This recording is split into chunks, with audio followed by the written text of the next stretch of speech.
here's how to make these smoky chipotle tofu tacos. First thing you want to do is chop up the onion. Dice half a chili, put the onions and chilies into a jar, about 1/4 cup of apple cider vinegar, and about a teaspoon of sugar. Now, into the fridge. Next on our list is to prepare the tofu. Chop up one block into much smaller blocks. The adobo sauce from Chipotle chilies, and then this Jamaican jerk marinade, but honestly, you could use really whatever you want. Just going to stack this tofu up and make sure it's all covered by the marinade.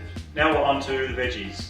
Zucchini, around about the same size as the tofu we made before, same with the capsicum. 1/4 of an onion, ready for the marinade. Now we're going to cut some garlic, bit of lime juice, olive oil, bit of salt. And we want to marinate this for at least 2 hours. Now it is time to roast our tofu and veggies. Oh, they smell good. Spread these out around the pan. Put the tofu on top. Put the veggies and the tofu in the oven at about 200 degrees for about 30 minutes. Time to get the guac done. Cut open our avocados, lime juice, coriander, tomato, a little bit of salt in here, and this is going to be perfect. Alright, let's take the tofu out of the oven.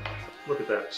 So we have our marinated tofu and veggies, our guac that we've just put together, and our wilted onions that we've just got out of the refrigerator. Tofu and veggies onto the taco first. A little bit of guac, just a small amount of the red onion. Doesn't that look delicious? Delicious. You are not going to get a better taco. I know what I'm doing.